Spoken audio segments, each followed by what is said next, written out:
You don't pay her to sit with him, Richard Whitmore said coldly, his voice cutting through the quiet like a door closing in an empty house. And Naomi Carter slowly lifted her eyes from the small boy curled beside her on the bedroom floor as the late evening light filtered through the tall glass windows of the Whitmore estate, turning the polished hardwood into soft gold. She hadn't heard him enter, not over the faint hum of the air conditioning and the quiet, uneven breathing of 8-year-old Ethan Whitmore, whose small hand was wrapped tightly around the sleeve of her uniform like it was the only thing keeping him anchored. And for a moment Naomi didn't speak because she understood that any sudden movement might break the fragile calm that had taken nearly an hour to build. The house itself felt too large, too quiet, the kind of silence that came not from peace but from absence, from rooms that hadn't heard laughter in months, and hallways where footsteps echoed longer than they should.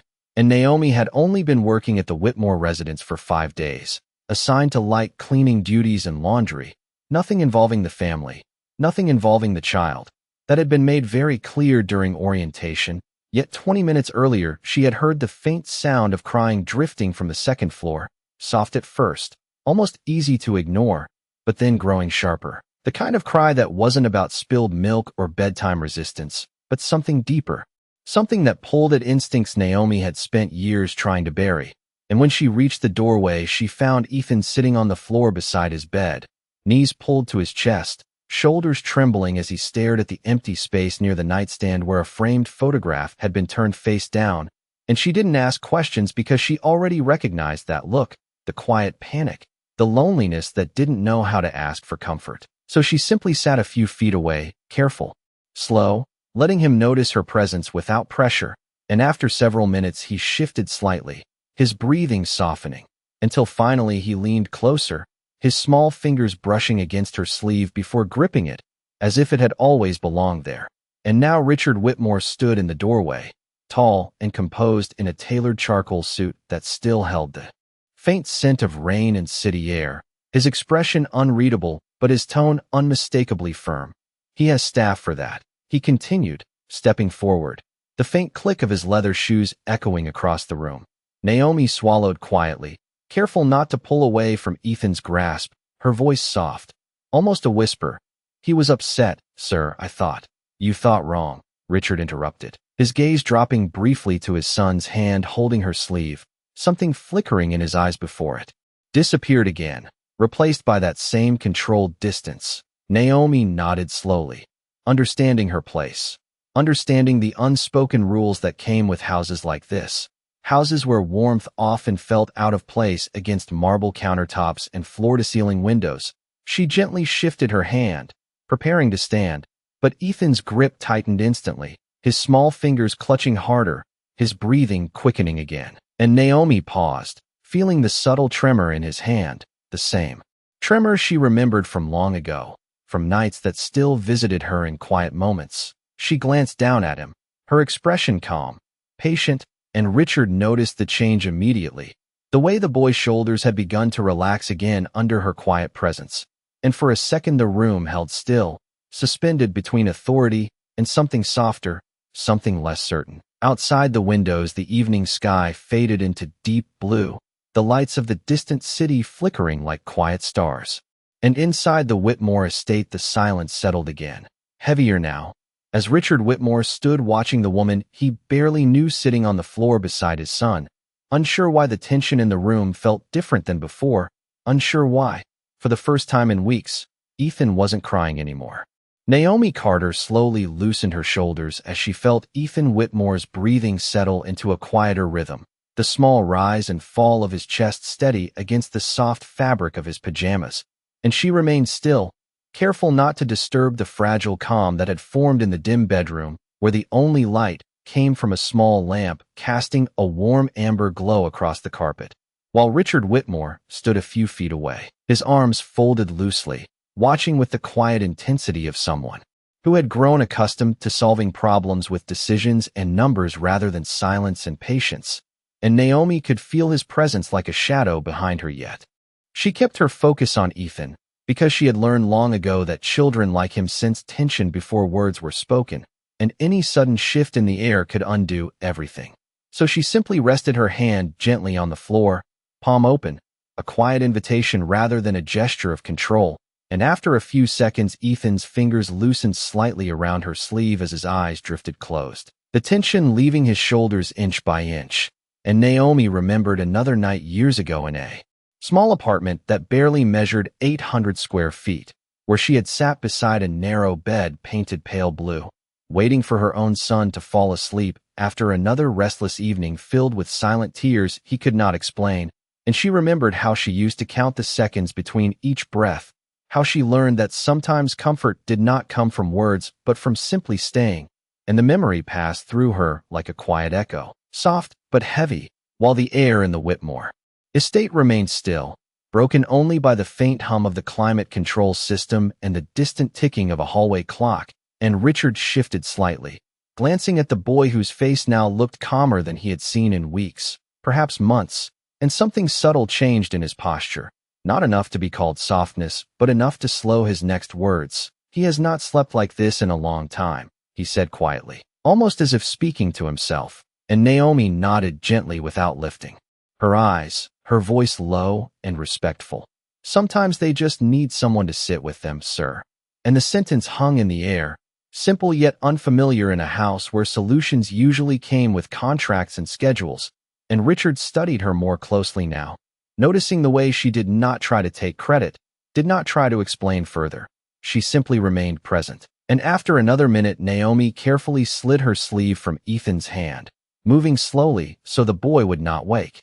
And she rose to her feet, smoothing her uniform with a quiet motion, her shoes making almost no sound against the carpet. And Ethan shifted slightly but did not wake, his breathing still calm. And Naomi stepped back, giving space. And Richard moved closer to the bed, looking down at his son, his expression unreadable under the soft light, the lines on his face less tense than before. And Naomi lowered her gaze respectfully, preparing to leave. But before she reached the doorway, Richard spoke again, his voice measured. "How long were you sitting here?" And Naomi paused, thinking briefly. "About 40 minutes, sir," she answered quietly. And Richard glanced at the clock on the wall, his brow tightening slightly, as if calculating something he did not quite understand. And for the first time since she had arrived at the estate, Naomi sensed that the silence between them was no longer only about authority. It was about uncertainty. And as she stepped into the hallway, the air felt cooler, the marble floor reflecting the soft overhead lights. And behind her, the bedroom remained calm, the boy sleeping peacefully. And Richard Whitmore stood beside the bed, watching the steady rise and fall of his son's breathing, wondering quietly how a woman he had hired to fold laundry had just done something that no specialist, no schedule, and no carefully planned routine had been able to accomplish. The hallway lights dimmed automatically as Naomi Carter walked quietly toward the service stairs, the soft glow reflecting against the polished marble floors that stretched across the Whitmore estate like a museum rather than a home. And she kept her pace slow, respectful, careful not to disturb the stillness that had finally settled over the second floor, while behind her Richard Whitmore remained standing beside his son's bed, his gaze fixed on Ethan's peaceful face as if he were studying something unfamiliar, something fragile that he did not fully understand. And after a moment, he reached down instinctively and adjusted the blanket slightly, the motion hesitant, almost uncertain, like someone relearning a habit he had once known but forgotten over time. And outside the tall bedroom windows, the city lights flickered in the distance, tiny reflections against the glass that made the room feel even quieter. And Richard exhaled slowly, noticing that the usual tension in his chest had eased just slightly, not enough to call relief, but enough to feel different. And when he stepped back from the bed, he paused again, glancing toward the doorway Naomi had just exited, replaying the last 40 minutes in his mind. The stillness, the patience, the absence of urgency, all of it contrasting sharply with the structured routines he had paid professionals to design. And as he turned toward the hallway, he found Mrs. Keller standing quietly near the staircase, her gray hair pulled neatly back, her expression calm but observant. And she spoke softly. "He looks peaceful tonight, sir." And Richard nodded once, his voice measured. "He does?" And Mrs. Keller folded her hands gently in front of her, glancing briefly toward the direction Naomi had gone. "Miss Carter has a quiet way with him," she added, and Richard's brow tightened. Slightly, not in disagreement, but in contemplation. "She is here to assist with household tasks," he replied, though his tone lacked the firmness it might have held earlier, and Mrs. Keller gave a small nod, her eyes thoughtful. "Sometimes the smallest roles carry the biggest comfort," she said quietly before stepping aside, leaving Richard alone in the corridor, and he stood there for a moment, listening to the faint silence that now filled the house. No restless footsteps, no soft crying, drifting from behind closed doors, just calm, and it felt unfamiliar. And downstairs Naomi reached the service kitchen where the lights were softer, and the air carried the faint scent of brewed tea left warming on the counter. She washed her hands quietly, her movements steady, though her mind lingered on Ethan's small hand gripping her sleeve, and she remembered how quickly children learned to recognize safety, how instinctive their trust could be when they felt seen, and she dried her hands with a folded towel before checking the laundry list clipped to the refrigerator, returning herself to the routine she had been hired to follow. While upstairs Richard made his way slowly toward his study, the dark wood doors opening to a quiet room lined with shelves and floor-to-ceiling windows overlooking the long driveway below, and he loosened his tie slightly, something he rarely did before midnight, then walked toward his desk where a stack of reports waited, yet his attention drifted again to the monitor displaying the home security feed, and almost without thinking he tapped the screen, pulling up the camera from the hallway outside Ethan's room, rewinding the footage from earlier, watching Naomi kneel quietly on the floor, her movements slow, deliberate, patient, and he leaned back slightly in his chair, studying the scene with a thoughtful silence, noticing how Ethan's posture gradually softened, how the tension left his shoulders, how the room itself seemed calmer, and for a moment Richard Whitmore forgot about quarterly projections and investor calls, instead watching a quiet interaction that did not rely on authority or instruction, just presence. And outside the wide windows the night deepened, the estate lights glowing softly along the long driveway. And inside the Whitmore house, for the first time in weeks, the silence no longer felt heavy. It felt like something gentler had quietly begun to take its place. Morning light spilled gently across the Whitmore estate, sliding through tall windows and stretching across the polished floors as the quiet hum of the house slowly returned to life. And Naomi Carter arrived just before 7:30 in the morning, stepping through the staff entrance with her small canvas bag resting against her shoulder, her movements calm and unhurried as she greeted Mrs. Keller softly before setting her belongings in the locker cabinet near the service kitchen, and the scent of freshly brewed coffee drifted through the air, blending with the faint citrus polish used on the marble counters. While Naomi reviewed the day's list clipped neatly beside the refrigerator, laundry rotation, light cleaning in the West Wing, and breakfast setup support, nothing involving the family directly, just as it had been during her first week, and yet as she filled a glass pitcher with filtered water, she sensed a subtle shift in the house. The quiet felt lighter, less tense than the days before, and upstairs sunlight reached Ethan Whitmore's bedroom where the boy stirred slowly beneath the soft gray comforter, his eyes blinking open as if waking from deeper sleep than usual. And for a moment he remained still, listening to the silence.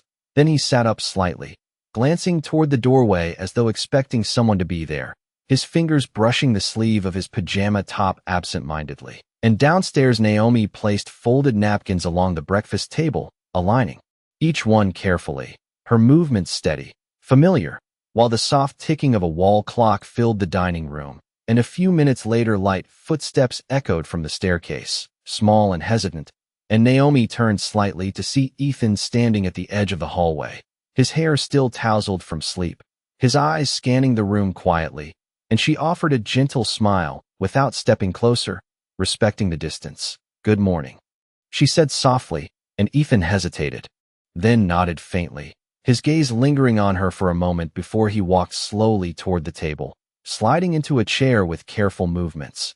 And Naomi poured a glass of orange juice, setting it within reach without comment, and the boy wrapped his hands around the glass, his shoulders relaxed in a way that had not been visible before, and a few seconds later Richard Whitmore entered the room, his posture composed as always, dressed in a navy suit, though his steps slowed slightly when he noticed Ethan already seated, and he paused briefly, his eyes moving between his son and Naomi, and Ethan looked up, his voice quiet but clear. "Good morning." And Richard's expression softened almost imperceptibly as he answered, "Good morning." And Naomi stepped back toward the counter, continuing her tasks with quiet professionalism, though she sensed the subtle shift in the air, the kind that came when something fragile began to change. And Richard took his seat at the head of the table, glancing again at Ethan, who sipped his juice calmly. And for a moment the room settled into a gentle stillness, sunlight warming the polished surface of the table, the faint sound of distant birds filtering through the glass. And Richard adjusted his watch slightly, then spoke in a measured tone. "Did you sleep well?" And Ethan nodded, his voice soft. "Yes." And the answer lingered quietly in the room, simple yet unfamiliar. And Naomi continued folding a linen cloth nearby, her movements steady, while Richard Whitmore observed the calm morning unfolding before him, aware that something subtle had shifted overnight, something he could not quite define but could clearly feel. And as sunlight brightened the dining room and the quiet breakfast continued, the Whitmore estate felt less like a silent museum and more like a home slowly remembering how to breathe again. The quiet rhythm of the morning continued as sunlight moved slowly across the dining room floor, and Naomi Carter gathered the empty juice glass and folded linen with steady hands, her movements quiet enough that the room seemed to breathe around her, while Ethan Whitmore remained seated, his small fingers tracing the edge of the napkin in front of him. And Richard Whitmore checked the time on his watch before reaching for his phone, the faint vibration signaling another incoming message from his office. Yet his attention drifted back to his son, noticing the calm in Ethan's posture, the absence of the restless shifting that had become routine over the past several months. And the stillness felt unfamiliar, fragile, something that could disappear if handled too abruptly. And Naomi stepped toward the kitchen doorway, carrying the tray with measured care, but before she reached the threshold, a small voice behind her spoke softly, "Miss Naomi," and she paused, turning gently. Surprised by the quiet call, Ethan's eyes were lifted toward her, hesitant yet steady, and Naomi offered a calm expression. "Yes," she answered softly, and Ethan hesitated for a moment, as if gathering courage, then spoke again. "Will you be here later?" And the question hung in the room with a quiet weight, and Naomi glanced briefly toward Richard, respecting the household boundaries, before answering carefully, "I am scheduled until 4 o'clock this afternoon." And Ethan nodded slowly, his shoulders relaxing slightly, and Richard watched the exchange in silence, his expression thoughtful, while Naomi returned to the kitchen, setting the tray down and rinsing the glasses under warm water, the gentle sound of running water filling the space. And Mrs. Keller entered quietly, observing Naomi with a knowing glance. "He spoke more this morning," she said softly, and Naomi nodded. "He seems calmer today," she replied, her voice warm but reserved. And Mrs. Keller folded a dish towel thoughtfully. "It has been a long time since he asked about anyone staying," she added. And Naomi did not answer immediately, instead drying the glass carefully, mindful of her role, mindful of the quiet boundaries she had learned to respect.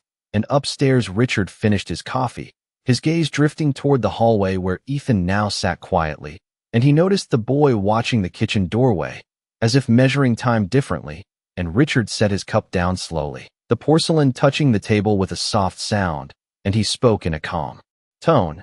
"You have schoolwork today," and Ethan nodded faintly, though his eyes remained on the doorway, and Richard followed his gaze, understanding without comment. And outside the tall windows the morning light grew brighter, reflecting off the long driveway where a black sedan waited near the front entrance, and the housekeeper's footsteps echoed softly in the hallway. And inside the kitchen Naomi finished arranging the lunch preparations, her movements steady and practiced, though she could feel the subtle shift in the atmosphere, the quiet attention that seemed to follow her presence.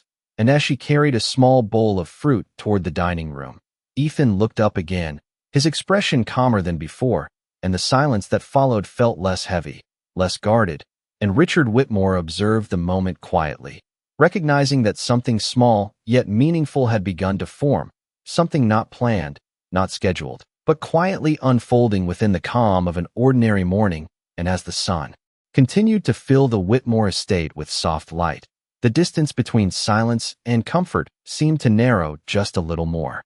The afternoon sunlight stretched long across the Whitmore estate, soft golden light slipping through tall windows and settling across the quiet living room where Ethan Whitmore sat on the floor with a small stack of wooden blocks, his movements slow and thoughtful as he arranged them carefully one by one. While Naomi Carter dusted the nearby bookshelf with gentle motions, her presence quiet and steady, careful not to interrupt the calm that had settled over the boy, and the faint ticking of the wall clock blended with the distant sound of wind brushing against the trees outside, creating a stillness that felt warm rather than empty. And Ethan placed another block on top, then glanced briefly toward Naomi as if checking whether she was still there. And when he saw her quietly working, his shoulders relaxed again, and Naomi noticed the glance but did not draw attention to it, continuing her work with the same measured pace, because she understood that sometimes reassurance came simply from staying within sight. And upstairs, Richard Whitmore finished a conference call, his voice calm and controlled as always, though his gaze drifted occasionally toward the window overlooking the garden. And when the call ended, he remained seated for a moment, listening to the quiet that filled the house. And after a few seconds, he stood and walked down the hallway, his steps soft against the carpet as he made his way toward the staircase. And when he reached the main floor, he paused, noticing Ethan sitting calmly in the living room, the blocks arranged neatly in front of him, and Naomi moving quietly nearby. And the scene held a gentle stillness that felt unfamiliar yet welcome. And Richard stepped forward slowly, not wanting to disturb the moment, and Ethan glanced up, his expression calm. "Look," he said softly, pointing to the small structure he had built, and Richard nodded. "That looks good," he replied, his tone measured but softer than usual, and Naomi stepped back slightly, giving them space, though she remained nearby, folding a small blanket on the arm of the sofa. And after a moment, Ethan placed another block carefully, then hesitated, his eyes shifting toward Naomi again, and he spoke quietly. "Miss Naomi, can you stay until I finish?" And the request was gentle, almost uncertain, and Naomi paused, her hands resting lightly on the folded blanket. "I can stay for a little while," she answered softly, and Ethan nodded, continuing to build, and Richard observed the exchange in silence, noticing how the boy's movements remained calm, how his breathing stayed even, and the subtle connection forming between presence and comfort became clearer to him. And outside the tall windows, clouds drifted slowly across the sky, soft shadows moving across the lawn. And inside the house, the quiet continued, warm and steady. And Naomi sat down in a nearby chair, her posture relaxed but attentive, while Ethan finished placing the final block. And when he leaned back slightly, a small calm satisfaction crossed his face, and Richard watched his son carefully, aware that moments like this had become rare. And as the afternoon light softened and the gentle quiet held, the Whitmore estate felt less distant, less guarded, and more like a place where calm could slowly take root again.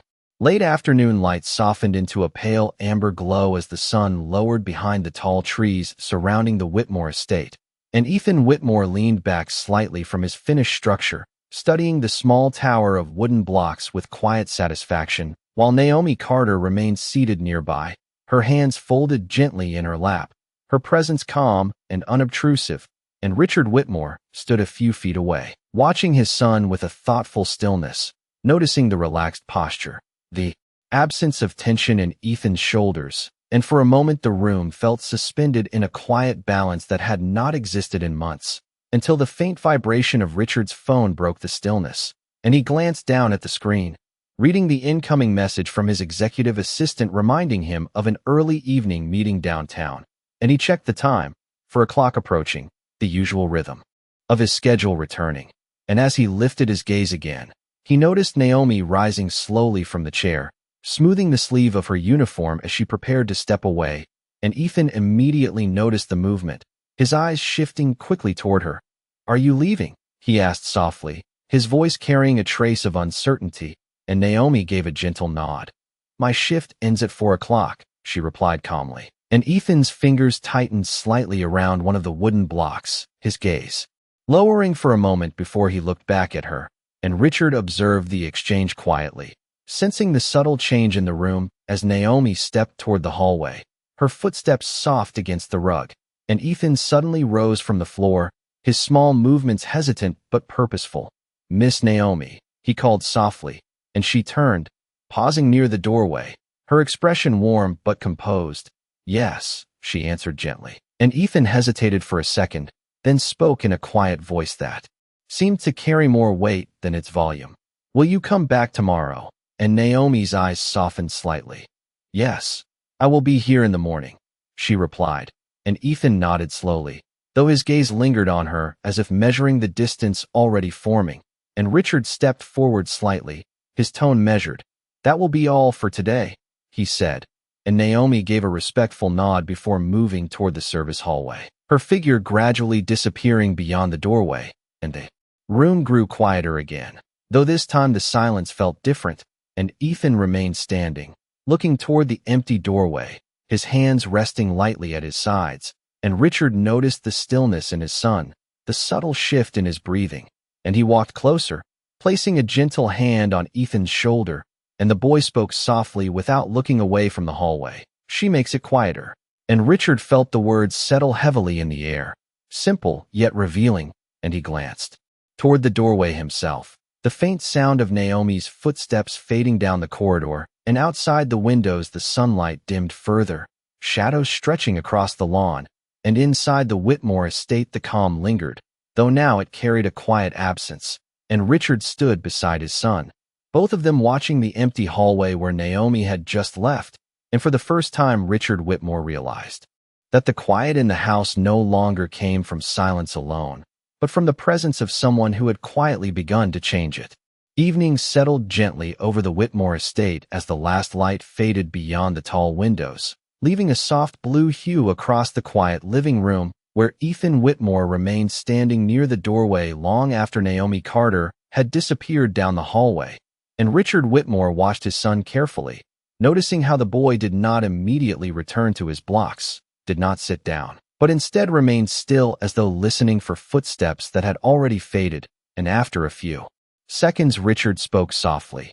"It is getting late," and Ethan nodded faintly, though his gaze remained fixed on the empty corridor, and Richard gently guided him toward the sofa, the quiet movement slow and deliberate, and the house felt larger again, the stillness returning to its familiar echo, and upstairs the hallway lights dimmed automatically as the evening deepened, while downstairs Mrs. Keller prepared dinner quietly in the kitchen, the soft clinking of dishes carrying faintly into the living room, and Ethan finally sat down, his fingers resting lightly against the cushion beside him, and Richard took a seat nearby, loosening his tie slightly, his mind drifting between the scheduled meeting he had postponed and the quiet moment unfolding beside him.